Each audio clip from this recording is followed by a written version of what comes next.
నుంచి పాకిస్తాన్లో సెటిల్ అయిపోయారో, దాదాపు ఉద్యోగాలు అన్ని చూసుకుని ఒక జనరేషన్ గ్యాప్ కూడా వచ్చిందో, వాళ్ళందరినీ వెనక్కి పంపించడం జరిగింది. వీళ్ళందరూ కోపంతో ఉన్నారు. వీళ్ళందరూ టీటీపీ సైడ్ మారుతారు. వాళ్ళకి పాకిస్తాన్ ఏరియా మొత్తం తెలుసు. వాళ్ళు కూడా ఏంటంటే ఇది ఆ, ఆ, అంటే ఇంటర్నల్ సెక్యూరిటీ సిచ్యువేషన్ చాలా ఉత్పన్నం చేస్తారు.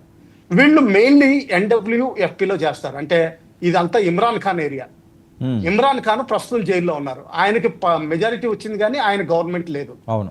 సో ఈ విధంగా ఆలోచిస్తే ఏంటంటే ఈ టీటీపీ ఒక విధంగా బాహాటంగా చేయకపోయినా కానీ ఇంటర్నల్ గా ఏంటంటే ఇమ్రాన్ ఖాన్ కి సపోర్ట్ ఇస్తుంది. అలాగే ఇక్కడున్న 8 ట్రైబల్ ఏరియాస్ పాకిస్తాన్ గవర్నమెంట్ చేతుల్లో లేవు. అది కూడా మనం గమనించాల్సిన విషయం. వాళ్ళకి ట్రైబల్ జిర్గాలు అంటారు. అంటే ట్రైబల్ లోకల్ యూనియన్స్ వాళ్ళే డెసిషన్స్ తీసుకుంటారు. వాళ్ళందరూ ఏంటంటే ఆఫ్ఘనిస్తాన్కి సపోర్ట్లో ఉన్నారు.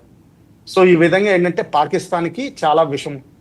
దీంతో పాటుగా మన పాకిస్తాన్ ఆక్రమిత కాశ్మీర్లో గిల్గిట్, బాల్టిస్తాన్, స్కడ్డు అన్న 3 ప్రాంతాలు, వీళ్ళకి కూడా సేమ్ బాల్టిస్తాన్ లాంటి ప్రాబ్లం ఉంది. రిసోర్సెస్ ఎక్కువ కానీ పాపులేషన్ తక్కువ. వీళ్ళందరినీ చిన్న చూపు. వీళ్ళకి ఎడ్యుకేషన్, హెల్త్ కేర్ ఏమీ లేదు. ముజఫరాబాద్ వెళ్తేనే కానీ మంచి హాస్పిటల్ దొరకదు వాళ్ళకి. ఎన్నో వందల కిలోమీటర్లు వెళ్తేనే కానీ. వాళ్ళు కూడా తిరుగుబాటు చేసే ప్రయత్నాల్లో ఉన్నారు. తర్వాత ఇంకోటి ఇక్కడ గమనించాల్సిన విషయం ఏంటంటే వీళ్ళందరూ షియాస్. పాకిస్తాన్ పంజాబ్ అంతా సున్నీస్. వాళ్ళకి పడదు. సో ఆ విధంగా కూడా వీళ్ళని అణిచివేత చేయాలని చూస్తుంటే వాళ్ళు కూడా తిరుగుబాటు చేసే అవకాశం ఉంది. సో అన్ని రకాలుగా ముట్టడింపు పడుతుంది పాక్. ఒక భారత్ తోనే కాదు వాళ్ళకి ఇబ్బంది. ఇంటర్నల్ గా కూడా షియాస్ తోటి ప్రాబ్లము. ఎందుకంటే మన ఇండియా తోటి తక్కువ ఎన్ని ఇన్సిడెంట్లు అవుతున్నాయో పాకిస్తాన్ లో ఉన్న షియా మాస్కుల మీద కూడా అన్నిసార్లు అటాక్, అన్నిసార్లు చాలా మంది 20-30 మంది పోవడం. ప్రతి అటాక్ లోను ఎస్పెషల్లీ కొన్ని ఫెస్టివల్స్ రూపంలో వాళ్ళకి షియాస్ కి మోర్ ఇంపార్టెంట్. నాకు తెలిసినంత వరకు మొహరం అన్నది ఒక ఫెస్టివల్ షియాస్ కి ఎక్కువ ఇంపార్టెన్స్, సున్నీస్ కి తక్కువ ఇంపార్టెన్స్. ఆ మొహరం టైంలో ఎప్పుడూ షియాస్ మాస్కుల మీద ఎప్పుడూ అటాక్స్ అయినాయి. కనీసం 20 మంది ఈ సంవత్సరం కూడా, అంటే లాస్ట్ 6 months లో కూడా 40 మంది పోవడం, ఇంక్లూడింగ్ మౌల్వీ పోవడం జరిగింది. వాళ్ళకు కూడా గొడవలు జరుగుతున్నాయి. అలాగే అహ్మదియాస్ అని వేరే ఒక తెగ. తర్వాత కాడియాన్స్, మన ఇండియాలో హెడ్ క్వార్టర్స్ ఉంటుంది ఆ కాడియాన్ అన్నది, వాళ్ళకు కూడా ప్రాబ్లము. అలాగే మన ఇండియాలో ఉన్నట్టు హైదరాబాద్లో కొంతమంది బోరా అనే ఒక ట్రైబ్ కూడా, అదే ఒక తెగ కూడా, వాళ్ళతోటి కూడా ప్రాబ్లమ్స్ ఉన్నాయి. ఈ విధంగా అన్ని ప్రాబ్లమ్స్ ఉన్నాయి. దీంతో పాటుగా అక్కడున్న క్రిస్టియన్ పాపులేషన్, తర్వాత హిందూ పాపులేషన్ ఒకప్పుడు దాదాపు 20-23% ఉండేది. అది దాదాపు ఇప్పుడు 6 to 7% దిగిపోయింది. ఎందుకంటే బ్లాస్ఫెమీ లాస్ వచ్చినాయి. ఆ బ్లాస్ఫెమీ లాస్ ఏంటంటే ఎంత వేగ్ అంటే ఎవరినైనా తీసుకుని వెళ్ళి నువ్వు మా మతాన్ని కించపరిచేవన్నీ జైల్లో పెట్టేయచ్చు, తర్వాత లేకపోతే వాళ్ళని చాలా హింసించవచ్చు. అది జరుగుతోంది కూడా.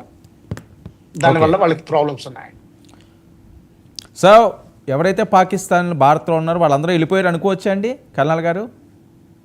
లేదండి, ఎందుకంటే మీరు చెప్పేది ప్రాపర్ వీసా తోటి వచ్చిన వాళ్ళు.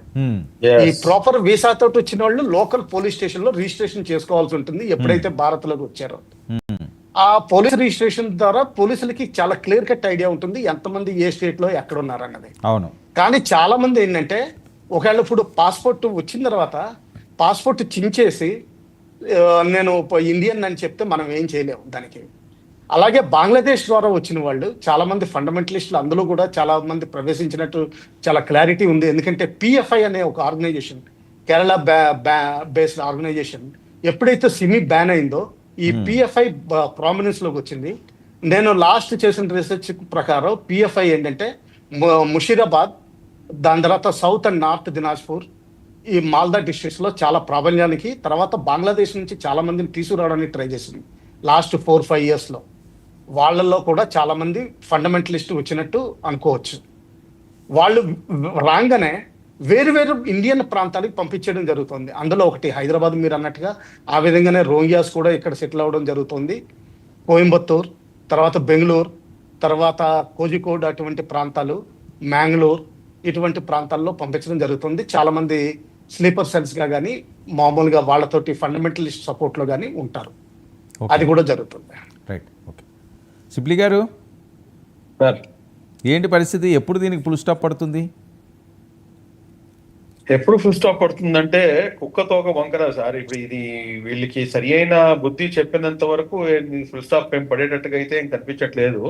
ఎందుకంటే దీనికి సమాధానం అయితే ఇచ్చి తీరాల్సిందే.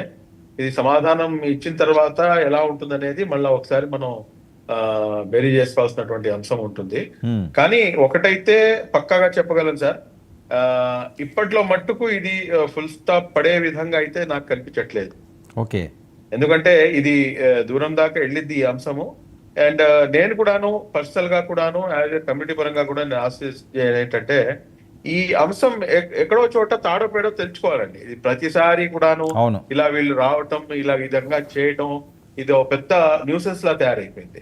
కాబట్టి ఈసారి ఏంటంటే స్ట్రాంగ్ యాక్షన్ మన గౌరవ ప్రధాని మంత్రి వర్యులు నరేంద్ర మోదీ గారు తీసుకుంటారని చెప్పేసి మేము 1000 కళ్ళతో ఎదురు చూస్తున్నాము.